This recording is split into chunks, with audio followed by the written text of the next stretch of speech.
So today we are joined with Atif, and we're down at Unity Boxing Gym. Atif, how are you? Very well, thank you. All the better for seeing you. Oh, he's there, mate. It's been a while since I've wanted to get you on.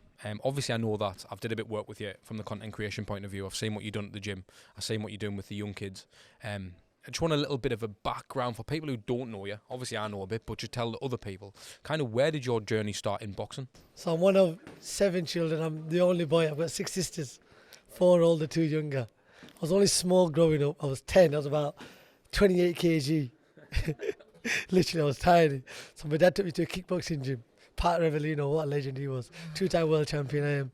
I trained there from 10 till 12, 13. I had my first fight at 10. I was in a ring in a professional kickboxing show. And we kickboxing, they have like professional fights, but they all start off with kids. So I was in Nottingham. I think we were in Nottingham, they had like a theatre. And I can remember it vividly. 10 years old, 28 kg, got in and just had a scrap. Did you want to fight though, at that age? No, I didn't know. Like looking back, I didn't know anything. I just got in and did it. It's like, oh, I like training. I was in the gym. I love being in the gym. Again, from being 10, the 10's the kids class, but then I was bumped up to the older classes because I was a little thing. I was decent. I always worked hard. So Pat moved me up and I did good kickboxing. I trained there for a bit. Then I moved over to another gym in Sheffield. Kickboxing was Sheffield Dragons. They're like a martial arts, but they had a lot of tournaments there. I had loads of fights with them because they'd get about doing these tournaments, 4 or 5 fights a day. And then when I was 13, I used to do kickboxing with Terry, and I used to also and I started boxing. I was doing 2 things in an evening. I'd go to the gym, I'd go to school in the morning, then be in gym for like 4 hours. My mum would take me to one gym, I'd go kickboxing, get done from there, then I'd go boxing, Malthouse, get lunch get dinner a bit from my dad had a restaurant in between both places. So I'd train one place, go get dinner, then go to another place to train again. I did that for a full year. And did you know you had a talent at that age? No, there was no talent, not until nothing talent. There was never no talent. There was never like, oh, you're great. Everyone said, oh, I always worked hard. Like I was all right. When I started boxing 13, 14 at Tommy's Malthouse, they used to call me fast hands. I had fast hands. They used to call me fast hands. But not like oh, he's the best in the gym or none of that. I was just a kid that just kept coming. My amateur record wasn't great. Because you notice that, don't you? Obviously when people come to the gym, like, you know he's the best kid in the gym. No, I was never that. No, just someone who was I was committed. just someone that was always there, consistent. I was always in the gym. So when did that happen then for you, then, Atif? Can you remember a time you thought, actually, I've got a bit about this now, I can maybe do something with the sport? Or? It never really happened. Really? I turned pro at 18, because we're jumping ahead. So I was there 13, 14 boxing. I was the kid that who just always turned up. I was one of the main kids in the gym, but I wasn't like the best achiever. Like I said, my first 4 fights, I lost all 4. Right. As an amateur. Yeah. So it's like, again, like Harley living that. I'm like, you lot, no, chill out, man. They both had 2-1-2 now, but it's like, I lost my first 4 fights. But all the guys that beat me, in every amateur fight, apart from Josh Kelly, nobody else had done more than me as a professional. Isn't that mad? Yeah. So how tell us that story then. Obviously I know we're skipping ahead a little bit, but you're 18-year-old. Obviously, is that when you turned pro? 18 when I turned pro. And how did that come about then? Because obviously not every lad who's got fast hands as a young'un, weighing what you weighed, do you know what I mean? He's just committed and you wouldn't class yourself as talented. How the hell do you go from that to turning pro? What's the process? Being in the gym every single day. Literally. Every single day. No fail. And is it a case of someone just looks at you and picks you up? Yes, is it no, a case not even that. So 14, 15 I moved to the Ingle gym. I had 36 fights in 2 years with Tommy at Malthouse. 16 in my first season, 14 in my second season. In my first season, like I said, I boxed Josh Kelly, who'd already boxed, like, won national titles and stuff. And we had a competitive bout. He's a good fella. Obviously, he's gone on to do great things and he'll do great things. But then at 15, I felt, obviously, Brendan Ingle there behind us. It's just that little bit of progression. Tommy was a great guy, good coach, got me active. But I just I love boxing. I wanted to get better. So I felt like the Ingle gym was only 15 minutes from my house. So it was like just a natural progression. Moved over there and just train again, turn up every single day. Dominic paid no attention for years. But Brendan kept, first day I met Brendan, come over here, will you? Is Dominic Brendan's son? Yeah, Dominic's Brendan's son. Dominic and John are Brendan's son. So sons. But Brendan, first day he came over, I had braces when I was 15. Come over here, will you? You all right, Brendan? My name's Atif. Nice to meet you. You all right? What's the best thing your parents done for you? Bring me to this gym, Brendan. No, that's the second best thing. The first best thing is getting your teeth fixed. And now looking back at the 29-year-old, whenever people meet me, everyone says, "Oh, you've got good teeth." And I think that guy at 15, 100%, that guy at 15, when I was 15, he was like, "That's the best thing your parents done for you, getting the braces." Do you know when you said it was only 15 minutes from your house? Do you think you would have still made the commitment if it had been further? It would have been a bit more difficult, but I think, like I said, at that age, my mum did a lot. Like my dad used to work in the evening, but they were massively supportive. Family support was massive. My dad was every fight he was there. He missed a few only because he wasn't in the country, but otherwise he was there at every fight. My mum for kickboxing days, for the tournaments back when I was 12, 13, she'd bring packs of samosas and everything. Everyone knew when we would go to a tournament at the gym, Sheffield Dragons, they'd get fed with like kebabs and samosas and stuff. Because there'd be long days. So my mum would always bring like just enough for everyone. Yeah. So when you're 18-year-old and you're turning pro, how does that look in terms of, are you working at this point? How are you getting supported? I know you've got a good family support, but... Well, I was at college. Yeah. I was studying chemistry, biology and psychology, A-levels. School, I got like B's and C's. I was never that I should never really done them subjects. I passed them, but I didn't do great. But I enjoyed psychology. I love, like even now, one of my hobbies is psychology, how the brain works and stuff like that people think. But chemistry, biology, I struggled. But I passed them, I got D's. Yeah. Still a passing at A-level. Like A-level for the That's all kid. that matters, isn't it? So 16, 17, 18, I was at college. At that age, 18, I used to do, this was my routine. I used to be in gym in the morning, 6:45, train with all the pros. I was only an amateur at that time. Train with all the pros. Finish at 8 o'clock, have a shower, 8:15, get breakfast at Winkerbank Deli, up the road. And then from there, after breakfast, get to college for 8:45. At college till 3:15, 3:30, then straight back to the gym till 6 o'clock. Half 6, and then get back home for about half 6, 12-hour days. That's from 17, 18. I learned to drive as soon as I got 17 because I wanted to take that burden off my mum. It was easier, so I passed straight away, got insured, got a car. From 17, 18, I was at college at them times. And literally, that was my routine for 2 full years. Fuck, that's some work ethic, isn't it? Who's instilling that in you? Is that your mum and dad? My family, my dad obviously, but my dad's been a hard worker from being young anyway, and I but it didn't feel like I was working hard. Yeah. No, like everyone says, Katie Taylor, I recently watched something about Katie Taylor that said, what did you sacrifice to do what you've done? She said nothing because there's nothing else I'd rather do. Yeah, so for me, like at that time, I'd work ethic, but yeah, nothing. And then that was my routine for 2 years. And then also Friday, Saturday, Sunday, my dad had a takeaway, so I used to work there, get a bit of catching and a bit of spending money. I worked the takeaway up until 2 years ago, last year when we sold it. I ran it for the last 2 years when I was 25, 26. So when you were pro boxing, you all were the way still, through. You were involved? On Friday, I'd be back in the takeaway on Saturday. On Friday, Saturday, back in the takeaway. I've got videos.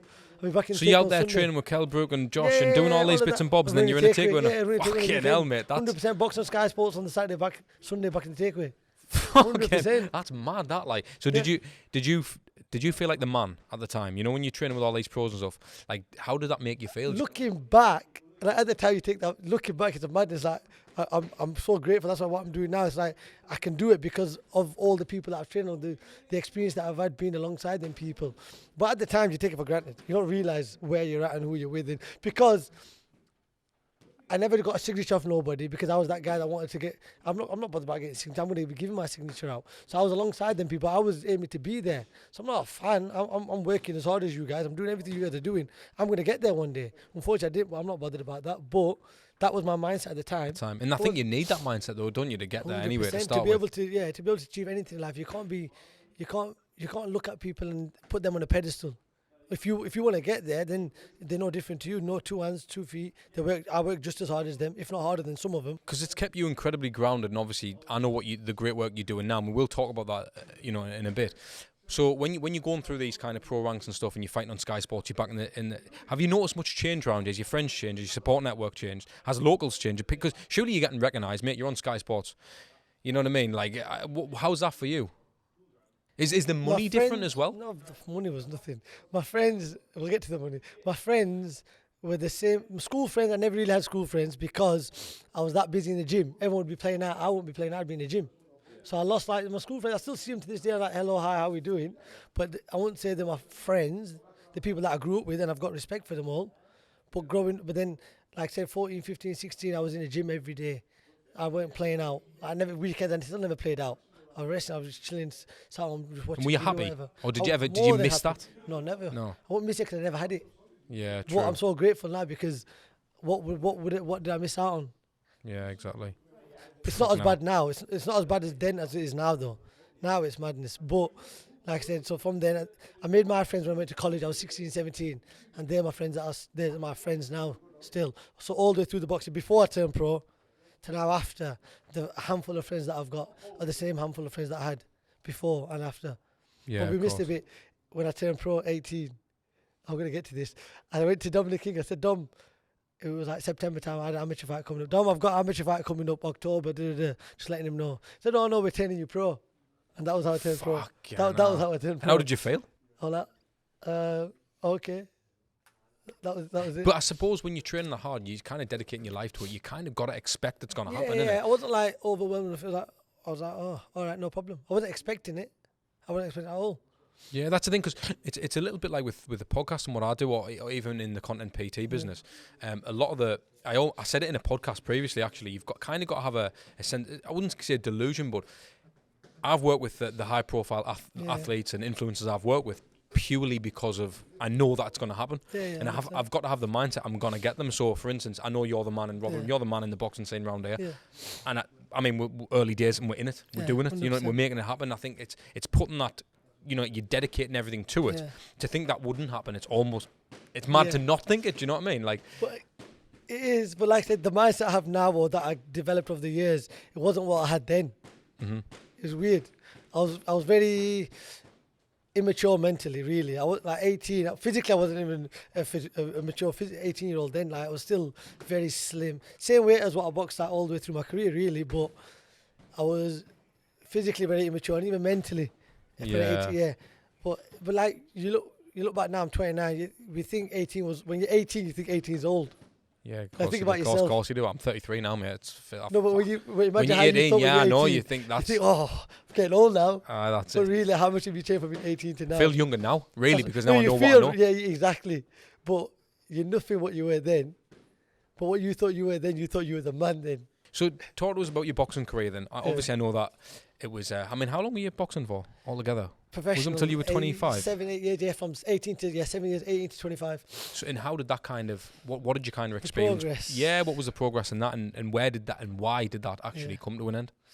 The progress at 18, I was busy. One thing looking back is moving forward with my fighters, hopefully when they turn pro, is you need to have more conversation about what to expect, how things are going to work, because I had no idea. what to expect. My first fight, I got paid like 400 quid, 450 quid. Yeah. It was only a small dinner show, but the ticket deals and stuff like, you will have you heard about ticket deals and how they work? I know a little bit about them. So you have to try and basically sell the seats, don't yeah, you? you got to sell your tickets, you got to sell your tickets. Because unless you're a promoted fighter who's won titles, national titles, and you've got a deal with the promoters paying you X amount per round that your fight is scheduled. Otherwise, you've got to start on the small hole circuit like I did. My first fight was on a little dinner show in a hotel in Sheffield. Yeah. With nothing. I've sold a few tables. Like I said, what was left, I got paid 400 odd quid, and I'm back in the gym the next day. And then I boxed on a show in Magna. My first fight, I had 8 professional fights in my first year. Wow, man. Which is very busy for the kid who's not got a promoter. Promoted fighters don't get 8 fights now, really, when they first turn in pro. 8's a lot. I had 2 fights in a week. Yeah, of course. In that first year, 2 fights in a week for a kid who's not got a promoter. It's a madness. But that's because. Is that back to your work ethic or selling fights? Only because I was back in the gym on a Monday. I fought on Saturday, back in the gym on a Monday. John said, "Do you want to fight on Saturday again?" I was like, "Yes, please, no problem." I still sold about another. Whereas 40. if you took a bit of time out, people I wouldn't think went you were there, ready. the opportunity would have gone to somebody else in the gym. Yeah, exactly. But I was back. Did it ever dishearten you though, the fact that you had to sell, you were only left with 400 quid and you had to sell your own thing? Did you ever feel like, actually, this is a lot of work? Yeah, but then I was fortunate with family back in. Again, I had a little takeaway. I was a bit of spending money I had there. I had a bit of sponsors as well. After my first 2-3 fights, I got my first sponsor. Shimler's this sponsor a lot of fighters now, but they were my first one. They'd pay me every month. They gave me not loads, but a little drink every month, which is when you're 18, 19, not really making much money. It's something. Can't complain. You're happy, obviously. Yeah. I'm living at home, so I'm fortunate there. I didn't have bills. Then I didn't. Anyway, I didn't have bills to pay, so I didn't have the stress that a lot of people do have. Yeah, of course. So I was fortunate again. My parents, the backing was there. But 18 had the fights. It was good. So, and how did the career progress then? And obviously, like I said, when did that sort of come to an end? Right. So the progression was all the way through. So I had a busy first 2 years. I had my first loss. I tried cutting down to super featherweight, which weren't great. This is a good story. 8-round fight it was. It was an Olympian fella. He'd boxed in the Cameroon Olympics. It was an Olympic team. He'd come off. His record wasn't great, but he could fight. But one thing, looking back in hindsight, I wasn't told that, all right, this fella's going to come to fight. Yeah. I just, because I fought a lot of journeymen. I was only young, so building up, you don't need to have loads of hard fights. You're only young. I beat these journeymen. I beat every journeyman that was on the scene at the time around my weight. And then I had a few little tests, tough fights. Really, I made them tougher than they should have been. But again, that's looking back because I wasn't really told that, this kid's going to come and test you now. So you look at the record and you think, oh, not a great record, no problem. I'll be just the same as all the rest. But it was like, no, the guy could actually fight. He came and put it on me. I made the weight below. Didn't do it properly. I didn't know what I was doing really. I tried doing it myself. It wasn't good. I got hit in the second, towards the end I won the first 2 rounds. Got hit towards the end of the second round. I was concussed. To this day, I don't remember nothing. Really? 3, 4, 5, 6, 7, 8. I don't remember nothing. I took a beating for the next 4 rounds. The guy was that tired. I won the 8th round. Shut up, man. So I know the first 2, 3 rounds. I won the first 3. End of the 3rd, I took a shot.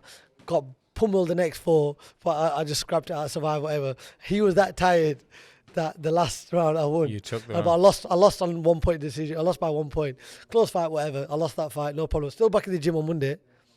Back to fighting, doing a few fights. Then I got a fight against Jamie Robinson. That was my first fight on Sky Sports. I was only 20 years old. Got opportunity to fight a kid. He had, I think, at the time he had won 7, lost 2 or something. Decent. He's still fighting now. Did all right. That was on Sky Sports. Kel was meant to fight Diego Chavez that fight, but he broke his rib. He had to pull out. Chris Eubank was on the undercard. He ended up topping the bill, but it didn't. We topped the bill. We were like the chief support, but they ended up putting us on after Chris Eubank. Right, okay. We sold thousands of tickets between us. It's mad, that, the innit? crowd, there were about 4,000 people sat there waiting for us to box. After Chris Eubank, they were still there to watch, and that was live on Sky Sports. And normally you think people would have fucked off. Yeah, people aren't bothered, but because no one cared about Eubank, that show only stayed on because of me and Jamie Robinson. That was the best fight on the card. We got a bit heated. So it was a big fight at the time. You built your own rep, really. Yeah, 100%. That was my one where people were like, all right, I was 20 again. He was about 25, 26. And it was a good fight, a very, very good fight. I dropped him in the first 30, 40 seconds, hit him with a dip screw shot, a proper English shot. It was a textbook English shot, it was. Put him down, I got carried away, never dropped no one. Bear in mind, I'd had 12 fights, never stopped anybody this time. Yeah. 20 years old. Oh, this kid can't punch, he can't punch at all. I slipped. First time I hit him, I put him in his ass. That's the first time I dropped anybody. I went ballistic, I went mad. They're like, calm down. And he got back up, it was tough. 4, 5, 6 rounds, I won easy. And then 7th, so halfway through the 7th, he caught me with a shot. Rocked me a little bit. But he did, he buzzed me. But he pulled me 1 minute, he tried putting it on me, tried to get me out there, survived.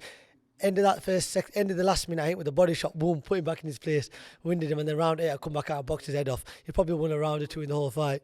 But at the end of that fight, after that fight, I got a race story.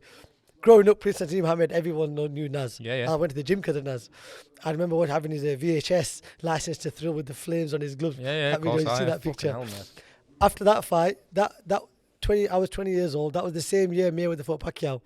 Naz rang a few people and said, I've just watched this kid, Pakistani kid from the Ingle gym in Sheffield. Who is he? I want to meet him. He was sick. Shut up, Yeah. So I met Naz because Naz wanted to meet me after watching that fight. Fucking so I hell. had a conversation with him. Imagine that. So he's your hero growing up. Yeah, like growing up. And then he wants to meet you because of what you're doing. Yeah, he watched that fight and he wanted to meet me. So how was that experience? It was surreal. That little fat Naz. Yeah. He's fat. He's a legend, but he loved himself. And what happened when you met? He shook his hand and it was just it was all about him. It was it really? Yeah, a bit of anticlimax, but he's still a legend. He rate what he's done as a fighter, absolute legend. But it was all about him. Fucking mad. But one thing he did say was, he goes, I think the week or 2 before was Mayweather Pacquiao. He goes, I watched that fight, it was boring. What's your fight? It was more exciting than that. What a fight it was. They give you a bit of credit for that.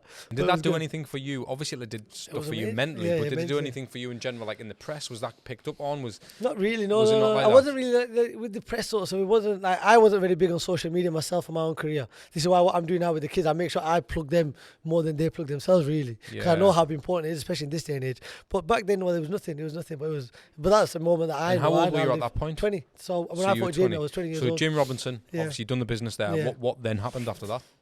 That year, again, you expect a good year now. 20, I've had a good win start there. That was March, that fight was, I think. February. On Sky Sports. On Sky Sports, massive. Nothing happened. Nothing happened till I fought in December then. That was on an ITV show, Mick Hennessy show. That was good because then for that fight I got paid a little wage. I didn't have solo tickets. I went down to Blue Water, Kent. Right. Boxed a tough kid, 6th round, and I stopped him. He weren't really looking at it. I shouldn't have really stopped him, but I did. I stopped him in the 5th round. He didn't come out for the 5th. And then no problem. Christmas we were on training camp. Kel were fighting again that March. So January we were on a training camp all through Christmas. Yes. We used to do bike rides. This is where the injury came in. I was only Right. just turned 21 that January. Well, I was turning 21, and I fell off a road bike. Me, Kel, Kid Galahad, Dominic Ingle, and Adam Etches. There was only 5 of us for that training camp. Through Christmas and New Year's, we trained. We were on this big bike ride. We used to always do bike rides out there, road bikes, proper hard training, 100 miles, 80 miles, 90 miles. That was like an 80 miler, but the hills were ridiculous.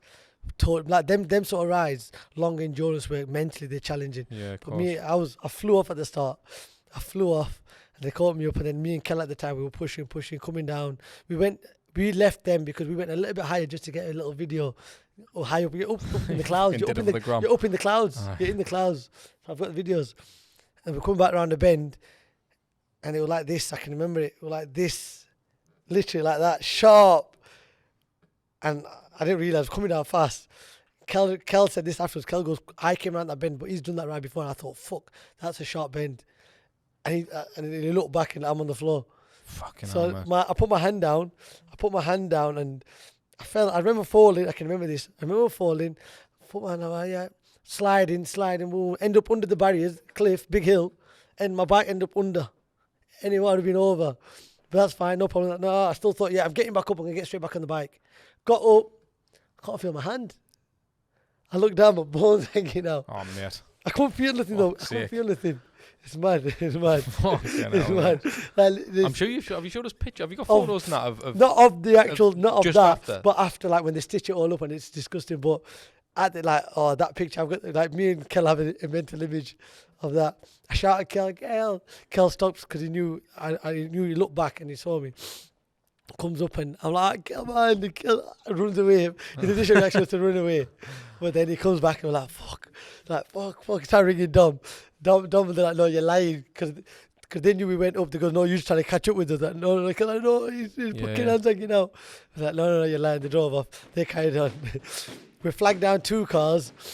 They saw my hand and they drove off. You got to remember that day we're in Spain, Fuerteventura, 6th of January. That's their King's Day, where they have it's like another Christmas for them guys. Yeah, right. Yeah. So it was ghost town. We're up in the hills anyway. There aren't They just many. left you. Yeah, 2 cars drove, they drove off. They saw it, they're like, no, they drove off. 3rd car was a young couple, a male and female, a nice young couple. Me and Kev, we left the bikes there, we put them on the side, and they said, oh, come in. They drove us to hospital, about 25 minutes away. Drove us to hospital. I had 2 operations in Fuerteventura. My mum and sister flew out when they fight. So I'm thinking, shit, what am I going to say? What am I going to tell my mum, my dad, and that family?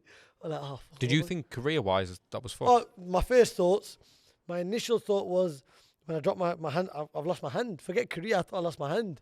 Like, you would see your ball there, your hand's over there. You're like, what the? I forgot this one. My initial thoughts, I've lost my hand. Second thought, mum and dad are going to kill me. Literally, that was my second thought. Mum and dad are going to kill me.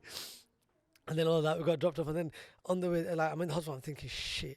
We always we got a family. Everyone's got a family group, aren't they, on WhatsApp? Yeah, of course. Always checking in Right. what we do. I'm like, oh shit, I'm not. It's like they're gonna be thinking what's going off. So that day, madness. I was thinking all sorts. I was thinking, I'll just say, oh, I've just fell and I've hurt my hand a little bit. Not telling the extent, but one of my sisters knew Barry, Kid Galahad. Right. Okay. So she messaged him, and he then ended up telling him what had happened and how bad it was. And then my mum and my sister caught a flight out. They came to we tried a little holiday, 3-day holiday. And what was going through your mind though in terms of your career? Were you thinking this is it? I thought so, yeah. Did But then, and how? especially then, I came back. I had 2 operations in Spain. They'd done a shocking job. Their job was that bad. When they opened it up back up in England, there was still debris. They didn't even clean my hand out. There was debris from the road in my wrist. Fucking hell, man. In my wrist. Still. Yeah. So you've had the surgery. You've come back and there's still found there's shit. still debris in the hand. So I had 2 operations in England. I've got a little mad story for you there as well. In England, they had like a 6-hour surgery, a big one. End of that 6-hour surgery, the Dr. Kasheta, what a legend he is. Top man. I still see him every 6 months to a year. I still see him now. He don't need to see me, but we just have a catch up. Just see how why I'm not? doing. He's happy to see. Exactly. I had the operation. He said, "You've probably got a 10% chance that you'll fight again." I was 21 at the time. I thought, in my head, all right, no. My dad was gutted. I thought, all right, no problem. I didn't think nothing. No problem, as in you think you'd fight again? Yeah, I thought you're saying that, but I'm telling him I know I'm going to fight again. I know I am. Like, no matter what, I know I'm fighting again. You can say what you want. My dad was dying. My dad was like, oh no, he's done. I'm like, no, I don't. I'm like, okay, yeah, just took it in. But that 6-hour operation I had, I want to tell you this story. It was madness. It was night times. I think it was a Friday night. We got out in the late afternoon, morphined up, obviously. I had a nerve block. I had a nerve block on my whole left arm. Couldn't feel nothing. He said, as soon as you start getting feeling in your arm, starts coming down, make sure you get the nurse. Boom, you're gonna need your morphine. Of course, definitely, I'll need my morphine. Yeah, so I start feeling it. Little bits of feeling out. My nurse pressed the buzzer. Boom. I'm starting to get feeling in my arm. Can I get my morphine? Yeah, not a problem. We'll get onto the doctor. No problem. Hour goes by. I start feeling more. Nurse, what's happening with my morphine? Oh, we're just trying to get this. We've only got one doctor working tonight, Friday night, but your surgeon didn't sign off your morphine. Fuck. Mate, 3-4 hours later, I could feel every single stitch in my hand. I come off a nerve block with no painkiller. Can't even think of that. Imagine, like, look at. There's about 100 stitches in my arm, 50 stitches. And Fucking I had no hell, mate. morphine. Max feels sick thinking of it. That's the worst pain I've ever had in my life. Like, I could feel every single mate. My mum was with me at the time. Madness, I'm rolling around. Oh, mate. Shit in hell. So what happened then? And you know when you were saying that, because that's mad, that. Because obviously the doctor's saying, I know what it's like when someone says you can't do something. It's almost delusion, isn't it? In your head, you think, no, I'm going to, regardless of what they say. Yeah. When did that come to realisation then? When was it actually this has caused a bit of fucking damage here? No, I knew it would cause damage. But I mean, in terms of this is going to be an issue? I never thought it was. Did you not? So what? So I had a pot to my elbow first, to my shoulder first. Yeah. And I said to the nurses when they put the pot on, I goes, okay. So for a week I couldn't do nothing, obviously. But then I said, I'm going to go back to the gym. I'm all right because obviously sweating, everything stank. They goes, come back every second day. We'll put your pot on. So I was back in the gym like normal, 5 days a week with the pot on. Yeah. Being told I'd never fight again. Fucking hell, mate. I don't know where you get that from. Not just like people go put a little video up on Instagram. I'm training. I'm injured. I'm training. No, you're actually training. No, 65 days a week. I was in the gym doing runs, doing my boxing. Was that okay with them? Were they all right with that? Yeah, call everyone. More than all, they're like, fuck me. They also said, he's done like Kevlar. He's like behind, like obviously when speaking to themselves, they're like, oh, he's fucked. Were them thoughts not creeping into you when you were going home at night after the gym? Like you were thinking, no, fuck, this is me on the way out here. Weirdo. I don't like never once. Literally just in denial almost. Yeah, literally all the way through. Like I was in the gym training like normal. I'm fit. I'm doing my runs, my sprints with a pot on my wrist. Not even knowing how it feels, or is it just a weirdo? So where did you go from there? Then what actually happened towards the end of your career? So I've got a chapter before that. What a chapter! Oh, and let's do it. My first fight back a year later, first fight back. Fighting a kid. I had 2 opponents. It was on this one, ITV again. I got a little deal, not tickets. That was good. Mick Hennessy had a deal with ITV at the time, so John sorted that out. Dom, they smashed it with that one. I had 2 opponents. One typical journeyman. One kid had 5-1-5, Kazakh fighter based in Germany. 5-1-5, knocked out 4. I'm like, John, I've been training out for a year. I'd rather fight him. I'm a fighter. I'd rather fight him. I would have beat him 100%. I'm a fighter. Yeah, no problem. Okay. So the hand wasn't 100. It never got to 100%. It got to about 60% at best, 70, let's say. But at that time, probably 50, 60. But I'm all right. It's enough to jab. I could boom, drill the right hand, no problem. I could box. I was sparring champions after the injury, and I'm holding my own. So I'm fine. Boom, I'm back to sparring, doing everything okay. I'm dealing with the pain. The pain was fucking horrible all the way through. But I always just like looking back, it was horrible. You're mad. Oh, horrible. Aye. Even after when I'm fighting good fights, back on TV. But the pain I was dealing with was not nice. Looking back. Hell, man. But that first fight back, ITV. We drove. It was in Preston, so we drove there. Well, got there a little bit late. I got there very late, to be honest. Got there that late. It was get wrapped up, get warmed up, buzzed up on caffeine tablets, get in the ring, fight. got in the ring, fought, got hit with the right hand over the top, got put on my arse, got back up, referee stopped it, first round. That's first fight back. After being in the gym for a year, after being injured, after being told you never fight again. That's what you do. Man. And what does that do? I'm back in the gym Monday. Fucking hell. You're all out of this. I swear to God, I'm back in the gym Monday. Where do you get that from? I think I'd have been finished at that point. I'm back in the gym Monday.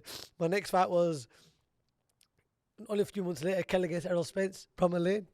Not bad. Not a bad comeback fight from that. Then I got a win. I had a couple of wins. And then we got the Liapio fight. My best fight of the career, best fight of my career. 2 fights later. Got beat by that guy. 2 fights. And then I'm fighting Liapio, who at the time was English champion. There was talk of it being for like the English and the WBA international, but there were no. The English weren't going to be there because he had a mandatory defence to have, but obviously he had the opportunity to fight on Sky Sports, Sheffield Arena. Yeah, of course. On a Kell Brook undercard, big show, as a big fight. So he said, forget that mandatory, I'll rather fight on this. And Eddie said, we'll try and get like a WBA international fight for it. We'll get something on the line. Didn't end up getting no title on the line, but into that fight I was a 3-1 underdog. But for that training camp, I was training with Kell Brook, Billy Joe Saunders, Kid Galahad, Terry Flanagan, Lee Wood, Jordan Gill. We had a sick training camp. Like, I was an underdog, but again, delusional because I didn't feel like it. Like, I knew, I was like, this guy's shit. Like, he's not on my level. And I went in there, and that was the fight where I showed skills that were at least above British level. Really, at the time, I think Scott Carter was British champion, Sean Dunn was Commonwealth champion. They were all fighting on Sky Sports, and I know that night I'd beat any of them guys, 1,000,000%. That night I showed I was at least above British level. Yeah, above. Like 100%. Did you feel it as well? With how easy I dealt with him. Like he boxed Sean Dodd at short notice. I think 2 fights before, got beat on points in a good fight.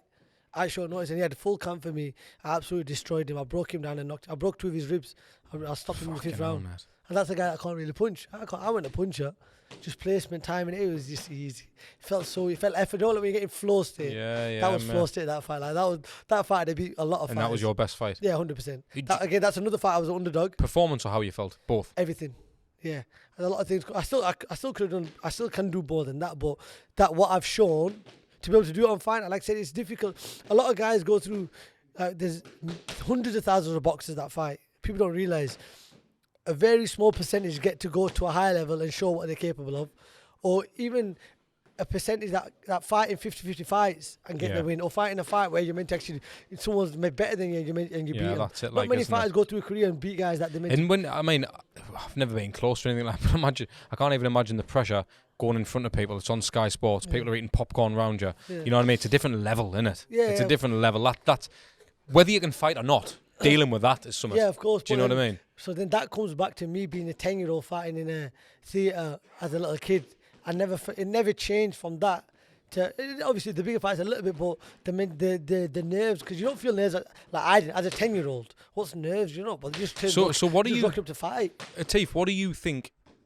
What could you put down to what gives you that ultimate peak performance then? That's the hardest thing. Do you not know? If you could bottle it, what would be in that bottle? Do you know what I mean? Like, that's the hardest thing. Is it? Ask anybody. Ask Josh. Ask anybody. You can't put your finger on being. No, actually, no. That's. Do you think it's just a timing thing, like a time in your life? Is it on the day you just felt good that day? I think that's what separates the good from the very good, or the average from the good. It's like having that consistently. Consistently. Yeah, I wasn't consistent. Even my other performances, I was a bit up and down. I had good days, I had not so good days. I had wins, but then even the losses, I don't put the losses down to not being able to perform. I put the losses down to the circumstance. I lost to Tennyson, who was a better fighter. That was we'll get to that. But the other ones were circumstances, situational. Yeah, so it's not like, Mirado's excuse, it's what it is. But to perform optimal, like I said, that one flow state, Jamie Robinson. For me, my best fights were the ones where there was pressure, where there were real fights, and like the bit of nerves they add to it. Yeah. You're able to perform like the journeyman. I fought a lot of journeyman. Majority of my fights were journeyman fights where you expected to win. And I did my first 4 fights. I looked very good. I got a bit of a buzz. Yeah. Then there was a bit of a dip where you just performing, just fighting, just to fight and win. Would you prefer as a boxer to get into a real dogfight with 100%. Someone? 100%. I loved it. Like then I was a slick boxer, but the Jamie Robinson fight where I had to show a bit of balls. No one thought I had him, but I showed it. But do you think it's something like? I get how it's a profession, obviously being a boxer. But are you the type of person who would like a good tear up on the streets as well?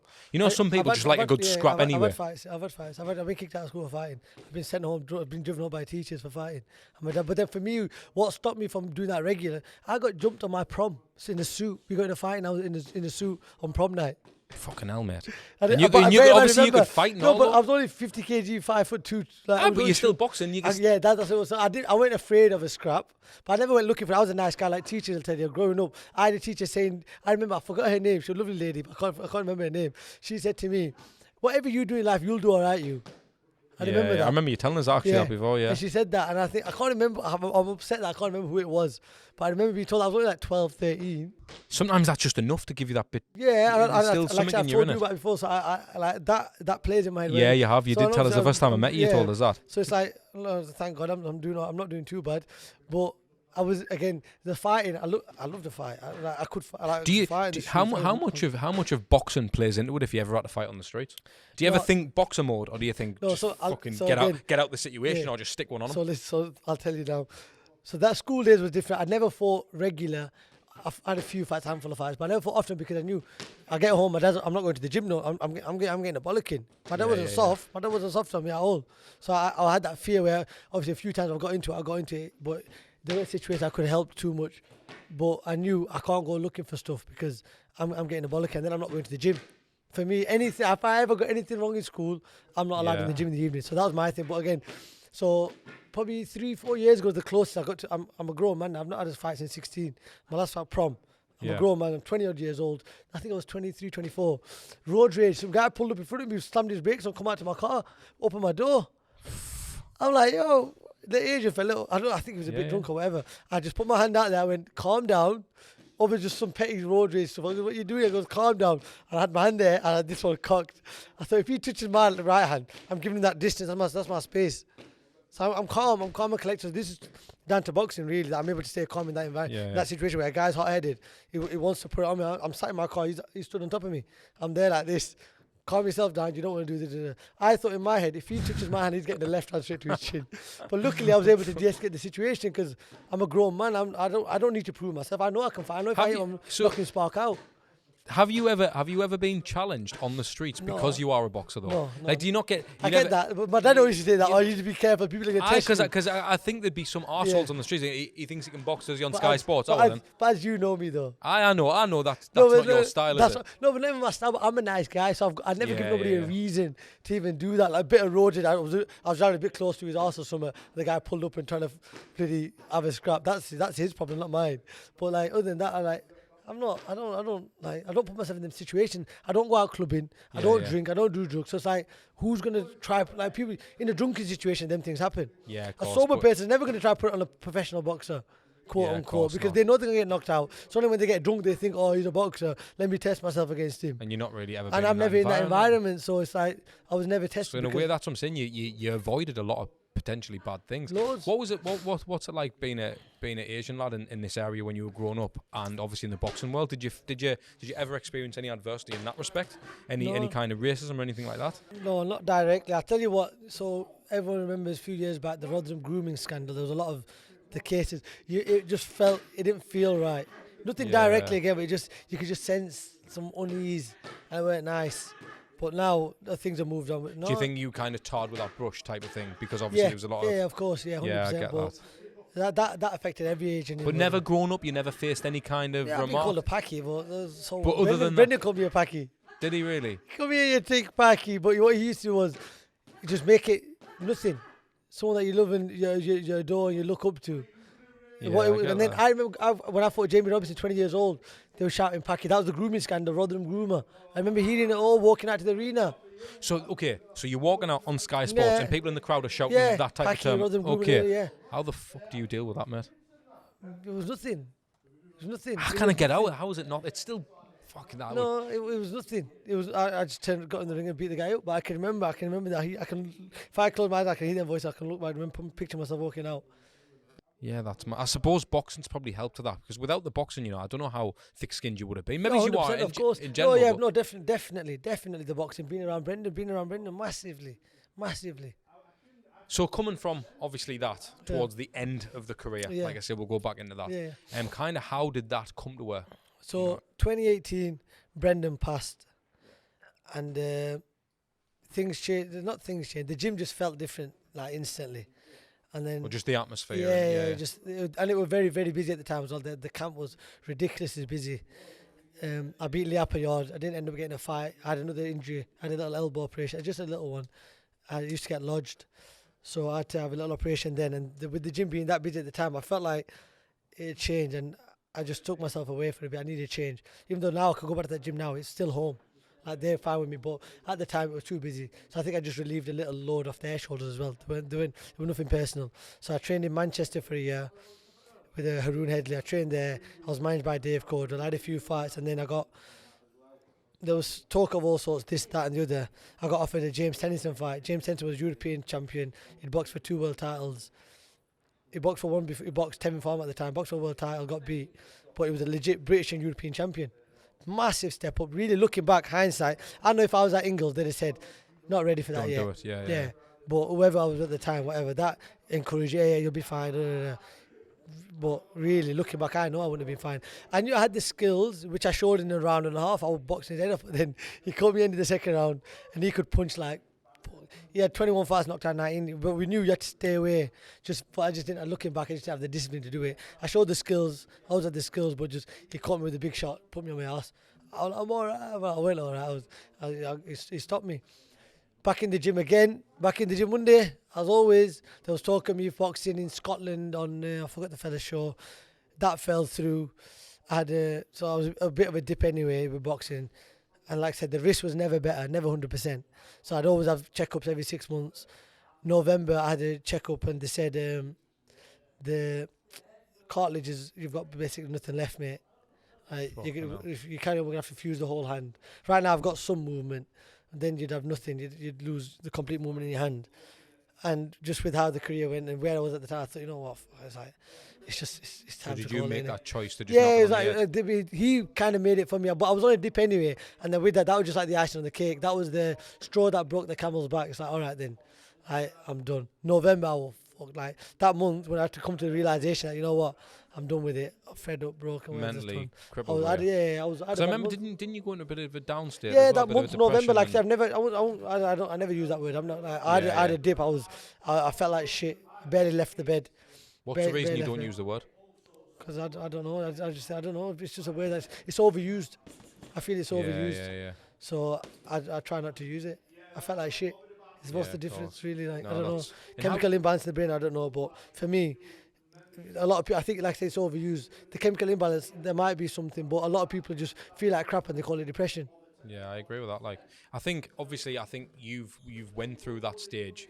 You've had a great career. Anyway, it was all right. Regardless, it was a lot better than I expected. Mate, it's a lot better than what most people ever get out of boxing really, ever. You're right. I'm right. You're right. Hell, mate. Especially around here, not many people. There's a lot of lads who are dedicating their lives who would never get anywhere near a Sky Sports show. Do you know what I mean? So you've took a lot out of it, and obviously going through that down state is being able to do what you do now. Yeah, of course. Obviously, you've got this. I want you to talk a little bit about that, Atif, because I think it's amazing what you're doing.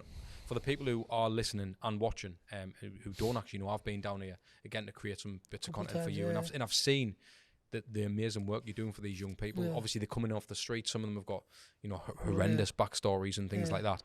And the things you do and you get them into boxing is phenomenal. How did that come about? Because not everyone who's done a bit in boxing comes out and starts doing this type of positive things in the community. With me, I remember sitting my level 1 amateur boxing training course. I was 20. Me and Dominic Ingle sat that together. Don't you imagine Dominic Ingle, who's trained world champions, having to do a level 1 boxing course with some main dummies, with some right dummies. And me at the time had about 15 pro fights. So we sat there with some dummies doing a level 1 England boxing course. So I've always enjoyed, like, working with kids and doing coaching, and I've always had that brain of, I've always thought, why not do this way, why not do that way? But it's hard you can't coach yourself. Yeah, you can't coach yourself because it's just different. But I always thought like that. So it was like 25 stopped, 2018 got done with that. 2019 had the dip, went to start working in the schools, did that, lockdown, post-lockdown. So Abdul, who I run the gym with, his brother Kash Ali, we had a little unit. It was only a small little unit, probably smaller than this side. and they had a ring, 5-6 bags. Cash used to train there, and there weren't much else happening. So our other friend Mateen, who we run the gym with now, he helps us as well. He's a volunteer in the gym. He helps. His son's good. He trains. He said, "Why not? He works in the mosque as well, so he's got a lot of influence with kids." And he said, "Let's do some sessions at the gym." So that was end of 2019, 2020, end of 2020. We started doing sessions there. September 2020. Just weekend sessions, Saturdays, Sundays. They picked up quite a bit. We used to get like 15, 20 kids towards the end. And at that time, Abdul, the landlord of this building, Aaron is a very good guy. He looks after us. Abdul knew him. He used to do one-to-ones with him. And he said, "Look, I've got this massive building. I've just bought it. There's a space there. I think you do a sick job putting a gym in there." And he came in, Abdul, massive, took a video and he sent him. He goes, "Atif, look at this place." Landlord said it was huge, isn't it? He gave it was like I said last year, it was very cheap. Very, very cheap. He looked after us very well. And we did that. So he came in, he said, Abdul said, "Look, I can't, like, that place, he was just doing his PTs there, he was doing that, fine." But he goes, "Look, this is massive, we can do a lot here." So he goes, "Do you want to come in and let's do something proper?" I said, "100%, I'd love to, evening time." I goes, "For me, the kids' boxing classes, I'll focus on that. That's my thing." Well, obviously, we're working together with it, but that's my main aim here in this place is what we're doing with the kids and trying to produce champions, produce good people. So 2022 then, 2021 we got that, 2022, all last year we were up and running. It's been, so it was January 16th was I remember first day after my birthday, 2021. No, sorry, I'm lying, I miss a year, the years fly by. 2022 it was. January 16th, 2022 we started. And like I said, now we're a year on, we're competing now, we've had 5 fights, Harley's had 2 fights, Liv's had 2 fights, Regan had his first fight, he got a stoppage, so we're 5 fights in, 5 wins, 1 year on. It's mad, producing isn't it? some good fighters. The gym's busy, we get 30 to 40 kids in an evening, just the 7 to the teenage class. Like I said, we're getting 30 to 40 kids in. And how do you think the success has happened that quickly? Like, do you think it's just word of mouth? Obviously, kids and then the parents saying, "Look, he's getting good results, you want to go down there." So it's not even the results because the results are only coming now. So now it's going to pick. Now I've had message already. I had a message of the day. A kid who's had 5, 6, 7, 8 fights, and for me it's difficult training kids that have already had fights because they come with a different style. Like, I'm very particular with what I like for my kids. So you'd rather almost a blank canvas. 100%. So I've had pros approach, and I've said no because I know the criticism Ben Davidson gets about he's not produced no champions from scratch, he's taking kids from here, there and everywhere. So for me it's like when Harley and Liv turn pro and they start showing what they're capable of, that's my work. Then if people come, then I can do that because then I've got that. I've already answered that question. You've almost got the trophies, haven't you? Yeah, exactly. Which Ben unfortunately hasn't got. Even though he's a very, very good coach, I rate him. He's massively, but he's not got that. So it's only from seeing the criticism he gets that I've thought, no, I don't want that. I want to make sure I've got something to show first. Then I can start the development. Obviously, by then I want to be in a different position anyway. Right now, I ain't got the time to coach a professional. I'm in schools 8:30 till 3, 4 o'clock, and then I have a couple hours. Is that for the boxing talk? Yeah, doing box talk. Yeah, doing my mentoring program, using boxing, helping kids that have struggled with behaviour issues, whatever. So you go around schools delivering this to different kids. Yeah, I'm at 4 different schools across 5 days. Like I said, a lot of the kids that come to the gym, probably half, are from kids that I've met through the schools. They met me through schools and they thought, you know what, they had a little taste, they enjoyed it, I've had a bit of an impact in them and they're like, no, we want to come to the gym. And I know that a lot of the stories of the kids are horrendous, aren't they? Like, obviously we don't want to mention certain things, but you know, a lot of kids are coming here with very bad backgrounds. I know we know about a few different things that have gone on, and it's like, you know, it's just what you're doing for them, which I was like, fuck, I've got to work with this kid. That's why I knew that when I came, because there's not a lot of people doing that. Like there's gyms and stuff, there's boxing, but you see, like from I don't know if it's money in youth clubs and that, they're just going down. No youth clubs. There's fuck all anywhere now. So what do kids do when they're on the streets? We've got that back corner there. We've got some bean bags. We're going to get a PlayStation there. That's a youth club for them. We've got the table tennis there. That's like some kids come.